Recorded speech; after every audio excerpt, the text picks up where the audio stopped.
Shemai, Sitachi, Croeso I, Chris, Doi. What's cracking, boys, girls, ladies, gents, anyone who is anyone? Now, before I actually get into the video, I want to say this book is very reminiscent of the miniatures game Gaslands. So if you would like to see me buy a tiny little toy car and convert it into a miniature piece to play in that game, hit me up with 1 like to show interest, and at 2 likes I will go for it. And then I'll do a video and it'll be pretty awesome. I'll probably talk more about it at the end of the video, but without further ado, let's get into Freeway Fighter.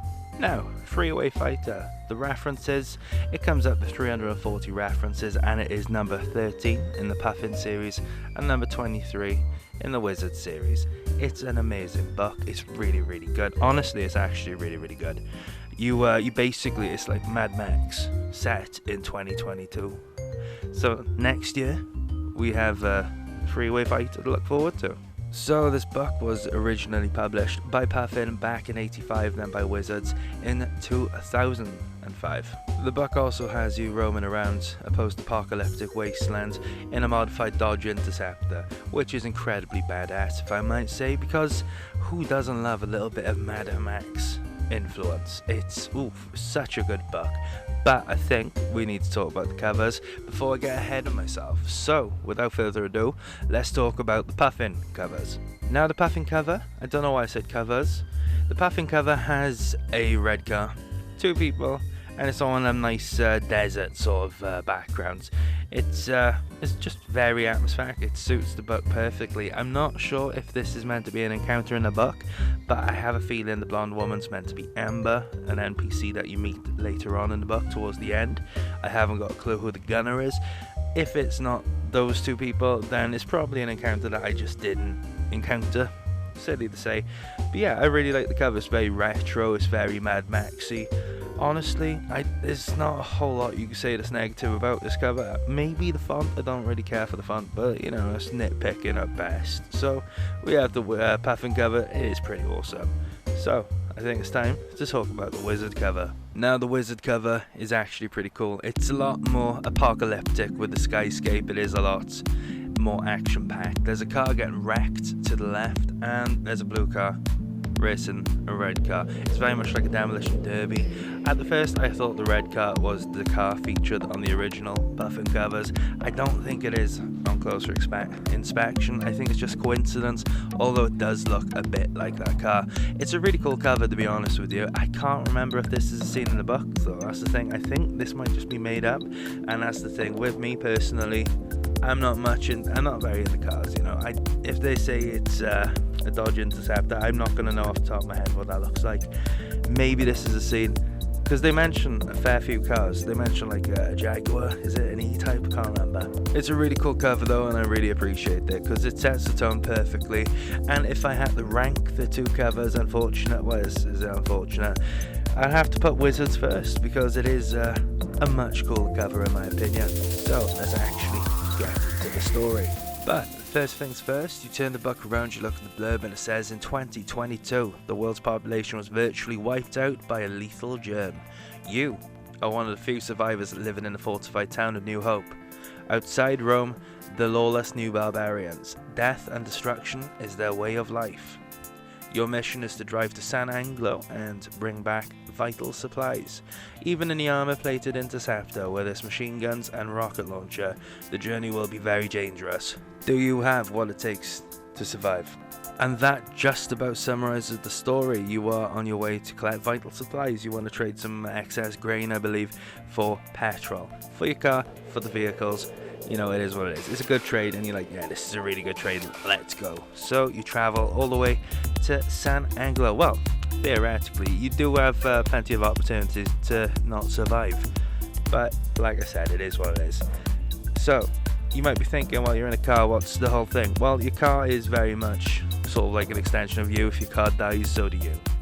And another thing that I noticed was that you do actually need to collect a lot of petrol along the way. It's like a resource management thing, where if you run out of petrol, I don't know what happens, I never run out of petrol, to be fair. I assume it's sort of like a game over, where you're just picked off by the bandits in the deserts, roads, I don't know. But enough of that, you take on plenty of other vehicles with your vehicle. There's a race involved, there's like duels. It's really, really good. It's actually just action packed. It's amazing. The book is actually fantastic. You have your car, you drop like caltraps to pop the other guy's tires at one point, and then he's just left stranded, which is a horrible way to go because he's 100% just going to be picked apart by bandits, and you're driving away, you're thinking, wow, that was actually worse than just blowing him up. But it is what it is. It's really fun actually. But what you find out is that a biker gang has stolen a counsellor from your village of New Hope, or your town, and your goal is sort of to get the guy back. You don't have to, is what I found. Personally, I completely forgot about the guy. I just thought, oh, I'm just gonna game over all the guys that stole him, and that's exactly what I did. I didn't get the guy back, completely forgot, but I still got the positive ending. I say there's a positive ending right at the end of the game. It gives you a did this happen to you? And if it did happen to you, guess what? You get a bad ending, and it's kind of depressing, kind of sad. So yeah, but yeah, you don't have to save the guy to get a good ending. You can get a good ending without saving the counsellor. All that matters is that you make it there and back with all the fuel. And it's a really fun little ending. It's a fun little ending for a fun little book, and like I said, this book has 340 references, and it does feel like a shorter book. Your adventure is going to feel a lot shorter than, say, one of the sorcery books with more references, or just a book with 400 references. This does feel like a short adventure, but it's short and it's sweet. It's very much to the point, and you're not sat around wasting your time doing a maze like in a wall, like a Firetop Mountain, where half the book is literally just a padded out maze. You're actually driving everywhere, you're defeating enemies, you're getting defeated maybe, and you're getting into fun little scenarios. It's a really, really good book. The rules are obviously different because you got a car. Your car is very much like I said, an extension of you. Your car can be scrapped. You have ammunition, you have rockets, you have fuel. If you run out of, say, rockets, well, obviously you can't use your rockets anymore. It's sort of like that. You got an armor score, which is just rolling 2 dice, and I think adding 24, is it? Or adding 12, I can't remember. Yeah, you roll 2 dice and you add 24. So at the most you have a max of 36 armor plates, and then at least you have, what, 26. Hopefully you're not going to roll 2 ones. And it doesn't really matter anyway, because you get an opportunity to repair your car about halfway through the journey. It is fun, it is good. I enjoyed it. There is one nice encounter that I thoroughly enjoyed right at the start of the book, where you hear a shotgun blast. You're like, oh no, let's go have a look. The guy sees you before you see him. He's like, drop your weapons, be sensible. And he lets you know that there's a garage just up ahead that has no patrol, but they will rob you blind. And I thought it was really fun, because I just drove on through. Maybe there's a point, maybe nothing happens, maybe you just get into a fun little skirmish when you get there. But I drove on through. In hindsight, they probably did have patrol. I don't know. But at least I survived. But this story is filled with wacky and zany characters. You have a lot of fun NPCs to interact with. I remember a gang leader is just this like lucha libre kind of guy. He's really cool. Loved them pieces. Didn't start with beating them up. But it's a fantastic little encounter. There's a duelist. There's a guy that's willing to repair your car. All in all, it's really good. You have tons of fun little encounters. And the key word there is little, because the story's little. You know, if it's 400 references, I believe that really could have done a lot of good. But at the same time, at 340 references, the book is short and sweet. It does it very well, and you're left feeling very happy with how it ends. Hopefully, if you get the good ending. Anyway, the bad ending, I did flick to see what it was. It is, like I said, quite sad, quite depressing. So before I actually go into the summary for this book, I am going to hold you hostage for your petrol and your tyres. At the beginning of this video, I did mention that if I got 2 likes, I would make a Gaslands video where I turn a miniature car, probably just a Hot Wheels or Matchbox car, into a Mad Max / Freeway Fighter type car that can fit into the world of Gaslands, which is like a miniature tabletop game where you reenact races filled with violence, filled with death, filled with explosions, from what I can gather, because throughout all of lockdown last year, I painted an ungodly amount of Warhammer. Now, I am pretty decent at painting miniatures. I will have some on the screen for you right now.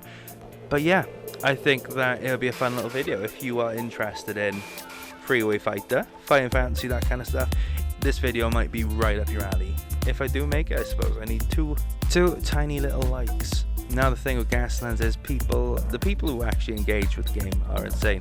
The miniatures they put out is like phenomenal. They take just borderline boring Hot Wheels cars and they turn them into something special. It's insane.